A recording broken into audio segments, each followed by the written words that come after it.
yang sangat tragis. Silakan Shanas. Betul sekali, dari mancanegara, dari Brazil, calon presiden Brazil Eduardo Campos tewas setelah pesawat yang ia tumpangi jatuh di kota pelabuhan Santos, Brazil. Cuaca buruk diduga menjadi penyebab dari kecelakaan ini.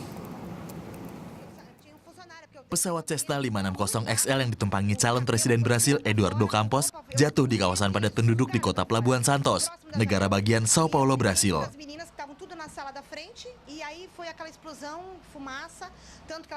Pesawat pribadi Campos ini dalam perjalanan dari Rio de Janeiro ke kota Guarujá. Dari laporan yang diterima otoritas Angkatan Udara Brasil, ATC sudah kehilangan kontak sejak pesawat tersebut dipastikan tak akan mendarat di Guarujá akibat cuaca buruk. 7 orang penumpang termasuk seorang fotografer, humas, dan 2 orang pilot dikabarkan tewas dalam kecelakaan ini. Namun Partai Sosialis Brasil belum mengonfirmasi keberadaan Campos dalam pesawat itu. Menjelang pemilihan presiden Oktober mendatang, Eduardo Campos maju bersama calon wakil presiden Marina Silva. Dalam jajak pendapat, pasangan ini ada di posisi ketiga. Posisi pertama masih ditempati Presiden incumbent Dilma Rousseff.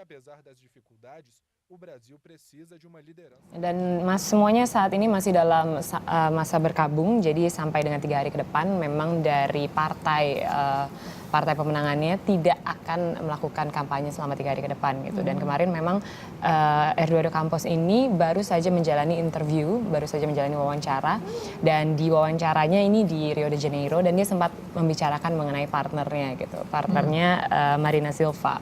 Jadi dia memang bilang kalau bersama dengan Marina Silva, dia akan merepresentasikan kefrustrasian dari masyarakat Brazil, mimpi dari masyarakat Brazil, dan juga harapan dari masyarakat Brazil. Dan Marina Silva juga baru saja mendapatkan informasi ketika ia sedang taping untuk acara TV, dan saat itu dia mengatakan kalau langsung menaruh semuanya dan dia pergi dari studio itu, dan kemudian langsung men-tweet betapa tragisnya gitu kematian dari Eduardo Campos. Betul, karena Marina Silva ini kan nantinya akan menjadi sudah digadang-gadang pasangannya gitu dalam pemilu presiden kali ini begitu kan. Dan Marina Silva ini memang populer sekali di masyarakat Brazil.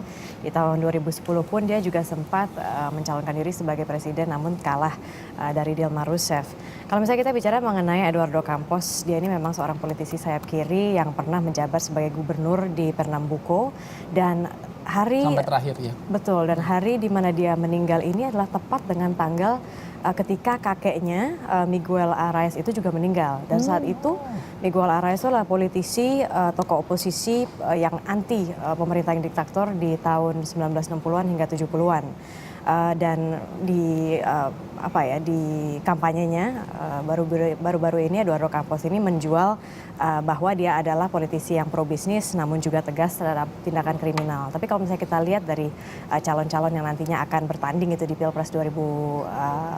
Pilpres Brazil ini, dia itu memang masih kalah popularitasnya dibandingkan dengan saingan beratnya Dilma Rousseff, yaitu Aécio Neves. Betul. Tapi makanya itu dia gaet Marina Silva, karena Marina Silva ini merupakan politisi yang populer di Brazil. Jadi bisa untuk mendongkrak nih ke depannya ya, sayang sekali. Dan terakhir juga dia katakan pernah menjadi Menteri Sains dan Teknologi di kabinet pemimpinan dari mentornya terdahulu, yaitu adalah Rousseff, lain namanya Luiz Inácio Lula da Silva di tahun 2004 sampai 2005. Itulah tadi serangkaian beberapa fakta sejarah yang pernah dialami oleh seorang calon presiden, Eduardo Campos. Kita masih